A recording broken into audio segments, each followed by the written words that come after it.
Hi, my name is Carl. I am 67 years old and I've born in New Zealand and I've lived here all my life and I've recently retired.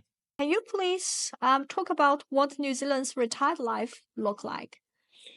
Well, for me, I found that the transition to retirement life was kind of something I was not really looking forward to. A lot of the people around me, around my age, I found are still working. A lot of friends that I have, they're kind of determined to work as long as they can. Some of the people that I know are still working and they're nearly into their 80s, which I kind of find is a little bit strange. So I guess the thing is that most people resist the idea of retiring here in New Zealand because they kind of feel that if they can work, often they have to work because of financial difficulties. Also, some of them have mortgages and that sort of thing. They don't really want to retire. But for me, I find that retirement life is perhaps a lot quieter than I'd like. I find it difficult sometimes to find things to keep me occupied during the day. I guess because at work I was always constantly busy and I always had things to do. And I guess, that's the biggest change for me. And as I say, it is a good thing being able to slow down, but it's also a difficult thing. When I was at work, I had a lot of people that I knew, obviously, my colleagues and that sort of thing. And then when you leave work, all those people you leave behind. So it's like you kind of lose a whole community. And when you've been working with them for hours a day, it's quite a big thing. And suddenly you've got that big gap of time where you would normally be kept busy doing things for other people and you got to find ways to fill that time for yourself. Sometimes you can do it, sometimes you can't. And when you can't do it, that's when that time seems to really, really drag. It is difficult to kind of go back to your workplace and to reconnect with people for that reason. So what's the average retired age in New Zealand? Officially, you can retire at the age of 65, but most people kind of work till around over 72. And often the reason why people retire is because they get health-related issues and that to kind of continue working, particularly if you're doing a pretty physical job, is just not viable anymore. So it all depends upon your health, I think, as to when people retire. Yeah. Do you totally retired? I'm totally retired now, yes. How's your feeling? I find that I miss the busyness of work. And I think I've got to perhaps find something to fill that gap. As I look forward in time, I'm aware that as time goes on, I guess I don't want to keep bored, I guess. I think that the other side of things about keeping busy is that you also want to contribute something to a society. You don't want to feel you are just going through each day, achieving nothing, contributing nothing. So both achieving something and contributing something are, I think, the reasons why people want to keep working. And, that's the sort of something that I need to kind of address for myself. Rather than having to do something for someone simply because for financial reasons, I want to do something for other people because it's making a difference in other people's lives. So what do you do in your leisure time? At the moment, as I said, I've just been retired for just over a year. Initially, what I did was I found work to do around the house. When you've been working for many years, there are always lots and lots of jobs that you don't get around to do. So for the first 6 months, I was doing a lot of home maintenance around the house, which was good. Yeah. But that works only for so long, and particularly in the winter months when you can't go out and do outside work, that's when the time really drags on. You've got nothing really to do. So, yeah. Yeah, maintain the property and the gardening will occupy most of your time. It does. But there again, I think I have to have something a bit more than that. Yeah. So what care or support system do you have in New Zealand? In New Zealand, speaking of me specifically, I've got my family around with me. My wife and my son is still living at home, so that kind of helps with support. For us as a family, also, we go to church, so we've got people at church we can call on if we need to.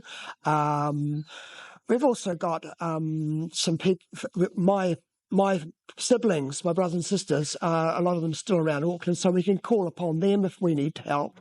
But still, mostly people around me are generally doing their own thing. So as you get older, you don't feel like you want to call on other people. You want to be independent. It's good to have people you can call on, but you don't want to feel you are always, calling on people just for no reason, I guess. Don't just want to bother people. Yes, you don't want to bother people. Yeah. So, Carl, do you feel lonely, and how do you handle it? Sometimes I do feel lonely. For me, loneliness is not about so much being alone, but not having people around me who I can talk about how I'm really feeling. And I think that loneliness is something that is not specific to being old, but it's something that people can feel at any age. And I think that particularly in today's society, people are so busy, people are so focused on doing their own thing that people feel that they can't be open to with one another. People are just sort of rushing off to do their own thing, and you don't really want to bother people about saying how you're really feeling and what's really going on for you. For me, I think loneliness is about not being able to be real and saying what is really going on for you in your life, not being able to be honest. And I think it's like somebody goes through life putting on a mask. Sometimes you have to pretend that everything's okay. I mean, one of the common things people ask you is, how are you? And the common reply is, I'm fine. But you have to say, I'm fine, even if you're not really fine. So it's kind of that game of pretense that I think causes loneliness. Like what you said, is all about disconnected. Even you talk with people and you still feel cannot connect with that person, maybe. It's that kind of loneliness feeling. Yes, disconnection. Disconnection is a big thing. And I think that disconnection, as I say, is about being able to be yourself. And I think that so often we got stuck in a playing a role. Even at work, you're stuck in a role. You can't talk about your day really with people who you're working with. Like, for example, for me, I was working as a client with people who were disabled.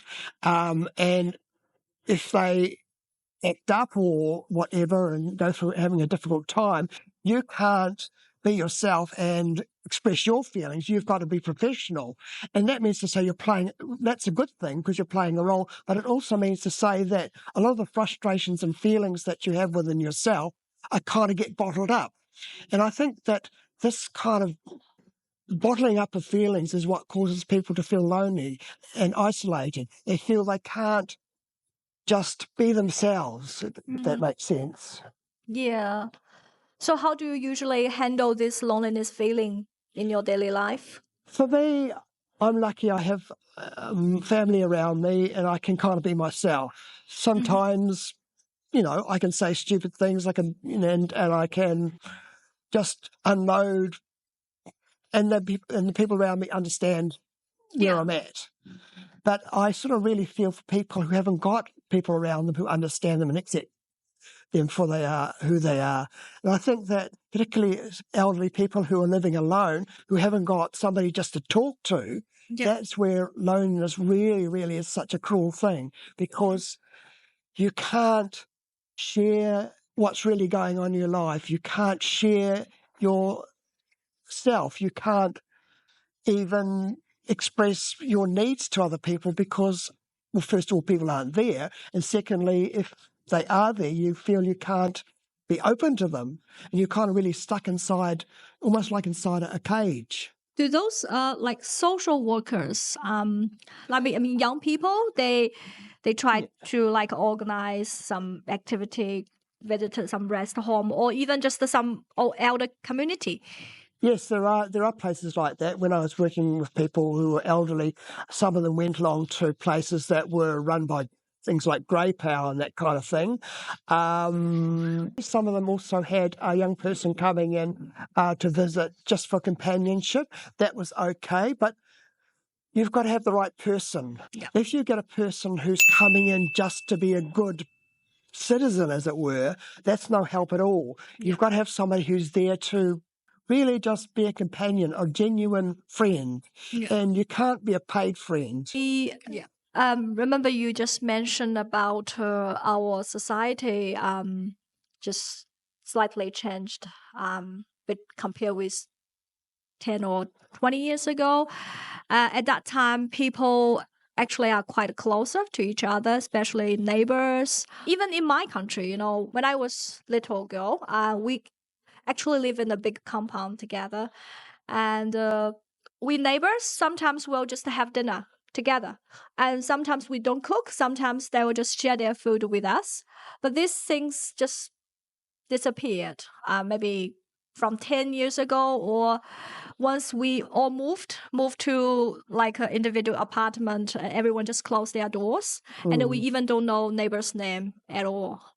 So you told me you also has the same feeling. Can you talk about this phenomena? Yeah. For me, I noticed a big change happen kind of, I guess, since the 1970s. I grew up in the 1960s, and during that time, we knew all our neighbours. My mum and all the other mums were at home, so the mothers used to kind of always socialise with one another. The kids, we all knew each other, and we always used to play with one another, and we didn't even have fences between the houses.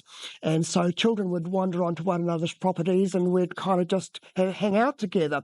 However, once the mothers started to go to work in the 1970s, I noticed that fences started going up around properties, basically for security reasons, and families no longer knew one another or spent time with one another.